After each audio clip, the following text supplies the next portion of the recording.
بسم الله الرحمن الرحيم. أيها الإخوة والأخوات، السلام عليكم ورحمة الله وبركاته. أهلا وسهلا بكم من جديد في حلقة من برنامجكم زوايا. في هذه الحلقة عندنا بعض المواضيع المهمة التي ربما حدثت في الأيام الماضية القليلة، والتي سنسلط عليها الضوء من منظورنا الخاص ومن منظور الشريعة، وربما نربطه بالأيام القادمة وما الواجب علينا تجاه مثل هذه المواضيع. حرب إلكترونية. الحرب الإلكترونية ليست حربا تقليدية. سنعرف في هذه الحلقة باستضافة أحد المختصين ما مفهوم وما ماهية الحرب الإلكترونية، وإذا وقعت ما الذي ممكن أن يجري في العالم مستقبلا. ما يعني حدث من شرارة لهذه الحرب في الأيام الماضية أطلقها شاب سعودي يسمي نفسه عمر، ويقول عن نفسه أن عمره 19 عاما، وحدد منطقته بأنه في الرياض، ويقول حسب ما نقل في وسائل الإعلام بأنه هو الذي قام بعمل القرصنة، ما يسمى بالهكر، على أكبر المؤسسات المالية في أكبر دولة في العالم تحتاط أمنيا في أنظمتها الإلكترونية. أكبر دولة في العالم تخاف وتحتاط. بل سنعرف الليلة أن أكبر أجهزة الأمن الإلكتروني العالمية أصلها إسرائيلي. ومع هذا كيف اخترق هذا الشاب الصغير الذي كما يزعم عمره 19 سنة أكبر شركات العالم حماية، ووصل لوين؟ لأكبر وأخطر المؤسسات داخل إسرائيل. أمر ترى قد لا يصدقه العاقل، وقد يستبعده بعض الناس، لأننا احنا عندنا فكرة أن احنا العرب ما يمكن نفعل شيء. بغض النظر الحين راح نتكلم اليوم حتى عن الحكم الشرعي. سنتصل على أستاذ ودكتور في جامعة الكويت، كلية الشريعة جامعة الكويت، ونسأله عن حكم الشريعة في مثل هذه الأعمال. وأنا قبل أن أتكلم عن حكم الشريعة في مثل هذه الأعمال، القرصنة على الأجهزة أو الأنظمة المالية وغير المالية في إسرائيل، لأضرب لك مثلا بسيطا. إحنا اليوم لو الواحد فينا عنده بيت، تخيل عندك بيت أنت بنيته وشريته وأثثته، بيت أهلك وعيالك، فجأة جو ناس من برا، عائلة، اطردوكم من البيت بالقوة، شالوكم، قطوكم برا، دشوا داخل، سكروا الباب. يا عالم، يا شرطة، يا ناس، هذا طردوني من البيت، ما حد وقف وياك. الكل يخاف من هؤلاء الناس اللي اقتحموا بيتك واحتلوا بيتك. لو بيدك انك تقطع الكهرباء عليهم ما تقطعها. لو بيدك انك توقف الماء عنهم ما توقفه. لو بيدك انك حتى لو تقطع عليهم غاز عشان بس يطلعون من بيتي ما تسويها. بيتك، ناس محتلين بيتك، بعد اي واحد من برا يقول لا تعامل معهم باخلاق. اي اخلاق؟ طردوني برا البيت، ناس باقوا بيتي قاعدين ينهبون حلالي داخل البيت، والدنيا كلها راضيه وساكته، واللي مو راضي مو قادر يسوي لي شيء، وتقولون لي والله لا لازم تتعامل معاهم باتفاقيات طبعا هذا المثال اليوم اللي قاعدين احنا نسلط عليها الضوء بيننا وبين إسرائيل. إسرائيل جاية ومحتلة أرضنا، طاردة شعبنا، وتهدم مساجدنا، وتحرق مصلياتنا. فلما يسأل الواحد إنه والله هذا صح ولا غلط، خلي يتذكر هذا المثال، بعدين يسأل هذا السؤال، وإحنا راح يعني يكون بين اتصال مع أحد المشايخ عشان نعرف حكم الشريعة بالدليل على مثل هذه الأعمال. الهكر، شنو معنى الهكر؟ شلون يصير الواحد هكر؟ وهل هذا مطلوب احنا اليوم ان الواحد فينا يصير هكر ولا لا؟ لان فيها اضرار كثيره ايضا. هذا كله راح نعرفه في حلقتنا اليوم باذن الله عز وجل، وبنعرف قصه هذا الشاب عمر، وشنو الضرر اللي يسبب على اسرائيل، وشنو الاثار الممكن انها تحدث في الايام القادمه على هذه الشراره التي اطلقت فيما يسمى بالحرب الالكترونيه. خلينا نشوف هذا التقرير ونكمل وياكم بإذن الله.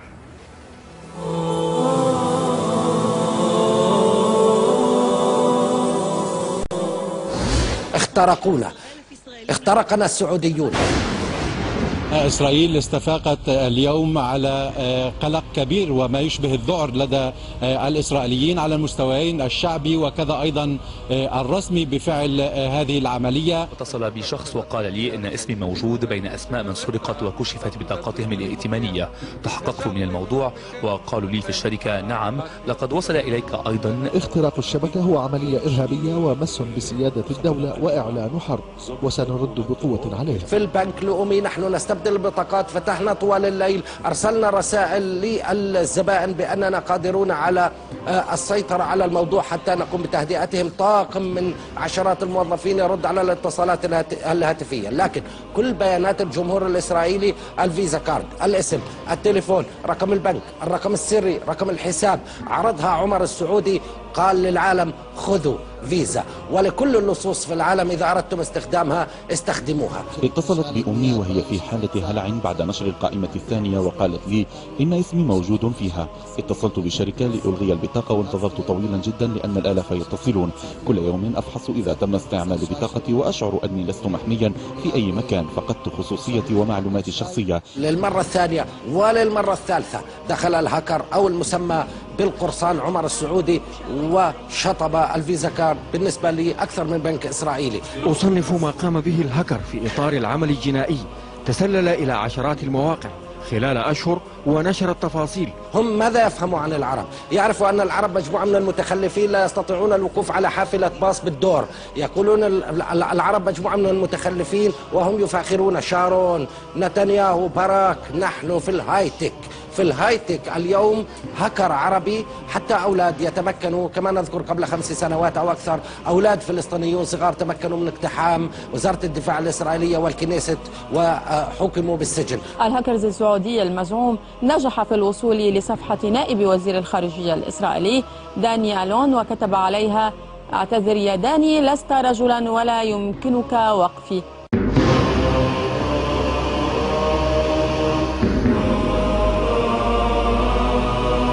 القراصنة السعوديون لم يكونوا يريدوا مالا، أرادوا إهانة إسرائيل، وبصراحة أهانوا إسرائيل.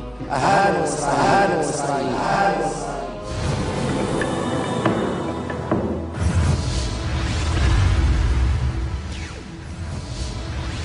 طبعا بغض النظر الآن احنا نشجع ولا ما نشجع، هذا راح نفصل فيه في الحلقة اليوم، فخلي يهدأ بعض الإخوان في التويتر الذين يعني مستغربين اني انا قاعد اشجع هذه الاعمال. انا ذكرت لك مثالا اليوم. الصهاينة ما تركوا وسيلة مشروعة او غير مشروعة مسموحة قانونيا دوليا ولا مو مسموحة دوليا الا واستخدمتها ضد المسلمين. في كل يعني بقعة في الارض استخدموا وسائلهم في الغالب غير المشروعة في ايذاء شعوبنا الاسلامية ومقدساتنا. نتكلم عن اسطورة اليوم. اسرائيل او الصهاينة او البلد أو الكيان المحتل في فلسطين، هذا الكيان صار عند العالم اليوم أسطورة، وصار يعني عند العالم اليوم هذا النظام الذي لا يمكن هزيمته ولا يمكن اختراقه ولا يمكن إصابته في يعني على الأقل بجرح. هذا الذي يقال لنا اليوم. لكن شاب صغير مثل عمر كما يعني أطلق على نفسه استطاع أن يهزم هذه الأسطورة الكبرى. استطاع أن يقول لنا لا، ما في شيء اسمه مستحيل، لا تغركم هذه البهرجة، لا يغرنك الذين تقلبوا الذين كفروا في البلاد، لا تحسب أنهم على قوة مطلقة، فما في شيء اسمه قوة مطلقة، القوة لله جميعا، العزة عند الله، الله هو العزيز القهار. فإذا إذا كانت عندنا إرادة وعندنا همة قد نسقط هذا الجبل الكبير، نسقط إن سمي جبلا أصلا، وقد نكتشف يوم من الأيام أنه من ورق. هذا أول شيء حققه هذا الشاب عمر في يعني قرصنته على بعض الجهات اللي راح نعرفها بالتفصيل بعد قليل، وعن آثارها التي حققها في هذه القرصنة. نحن كما ذكرت نحن لا نشجع على القرصنة بشكل عام، لأن هذه مشكلة. الناس تسرق أموال بالقرصنة، الناس تدمر مصالح العالم بالقرصنة، الناس تعطل مصالح البشر بالقرصنة، هذا كله يعني غلط. لكن احنا نتكلم عن حادثة حدثت مع عدو صهيوني، نحن بيننا وبينه معركة وحرب وقتال.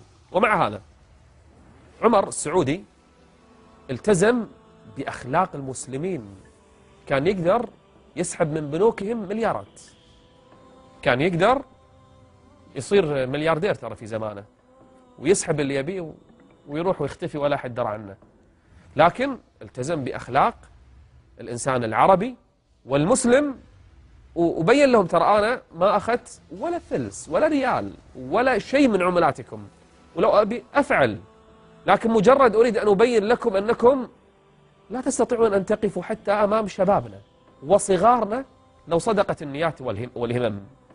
وصل إلى نائب وزير الخارجية ودخل إلى موقعه وإلى صفحته وقال عذرا لست رجلا، يعني ما أستطيع أواجهك لأنك لست رجلا في النهاية.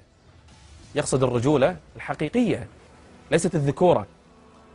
شاب أهان العزة والكبرياء والغطرسة الإسرائيلية في العالم، ما ناموا ترى ليالي، البورصة انهارت، سقطت 10 نقاط.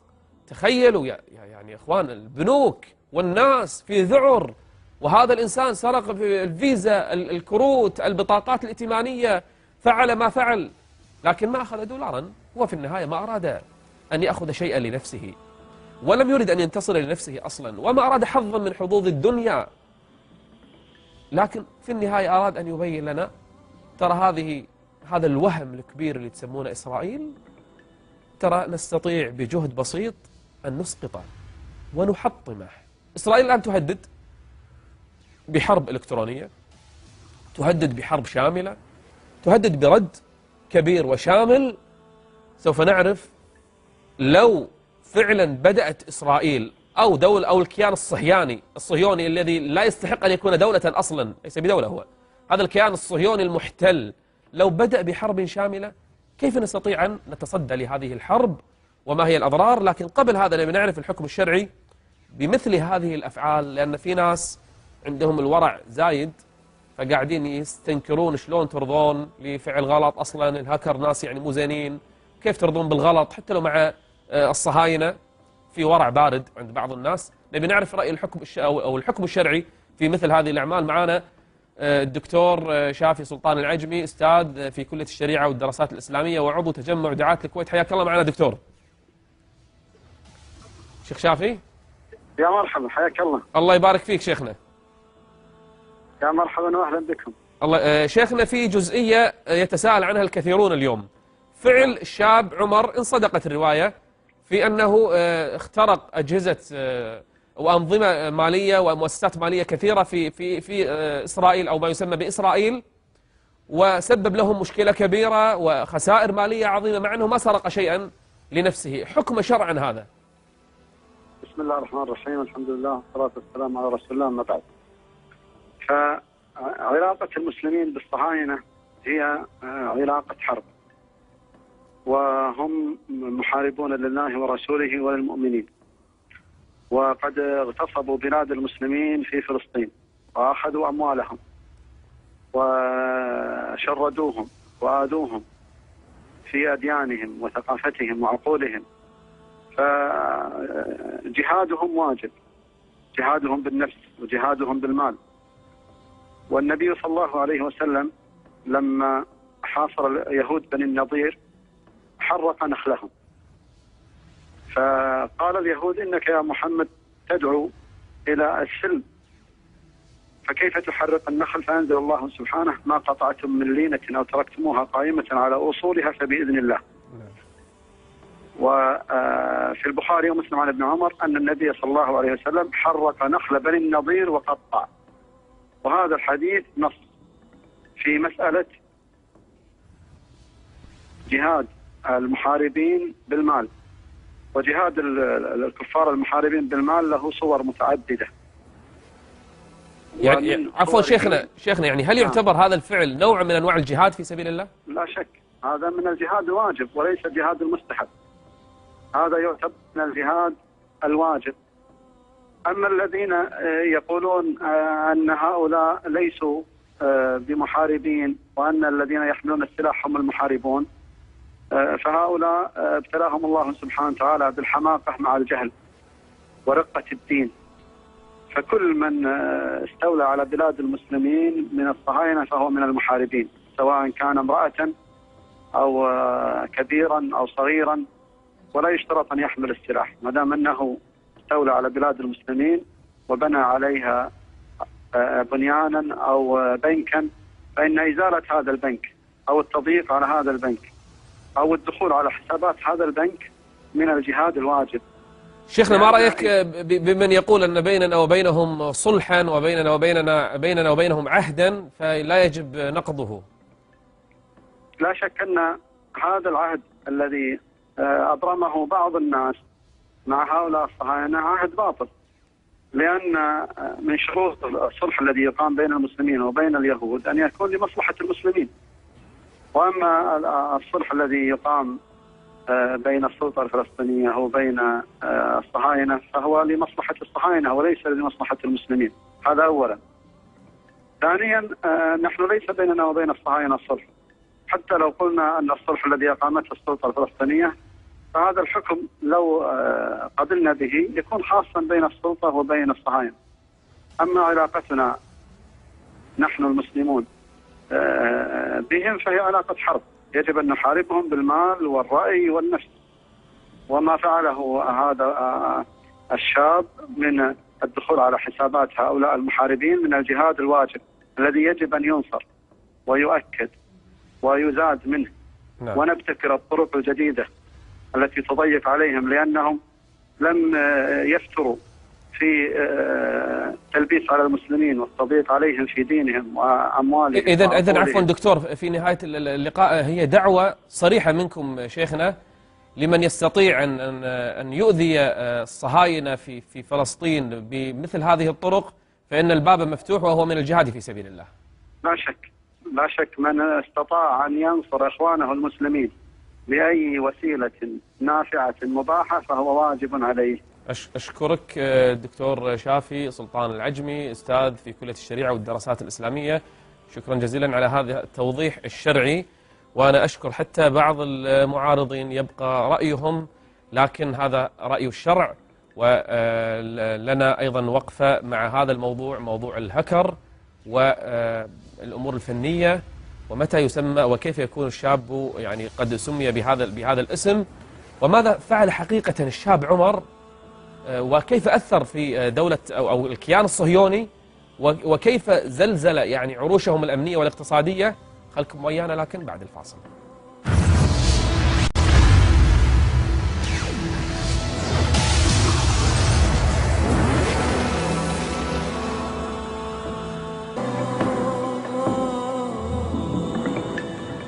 حياكم الله معنا من جديد في هذه الحلقة اللي خصصنا أول جزء فيها عن ما حدث من الهكر عمر مع الكيان الصهيوني.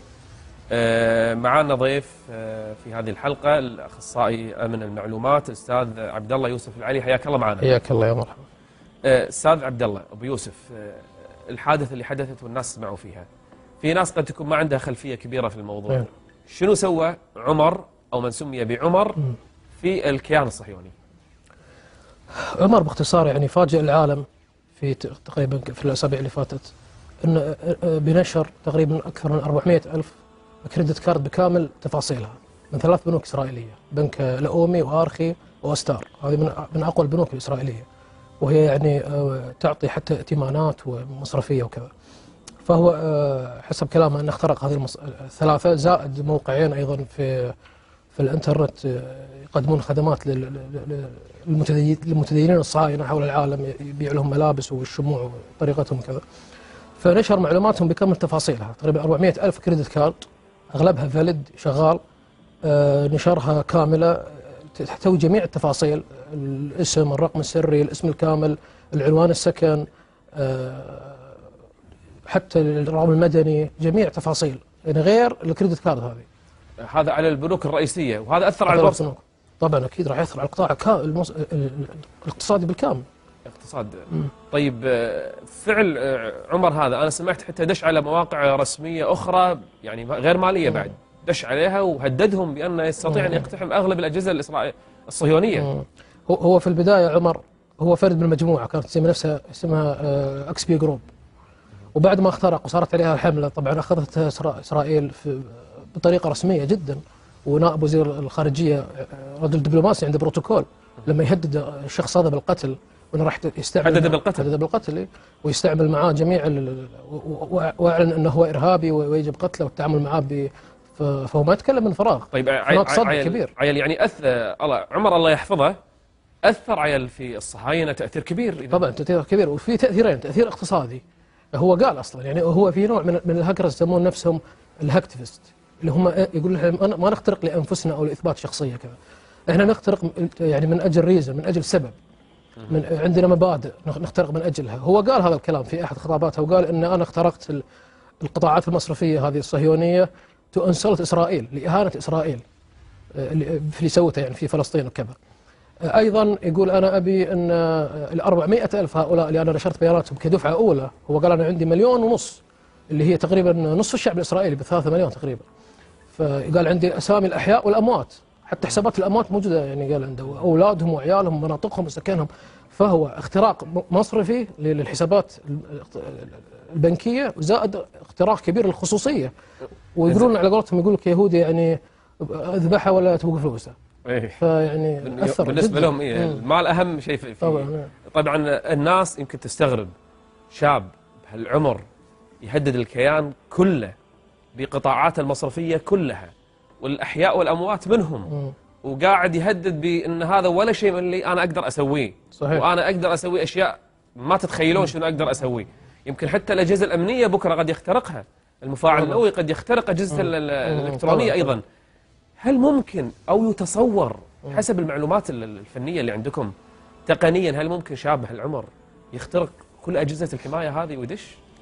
هو تقنيا ممكن. اذا بدنا نرجع حق تاريخ اختراق البنوك نجد ان في بنوك كبيره تم اختراقها. بنك اوف امريكا من اعظم البنوك الامريكيه تم اختراقها.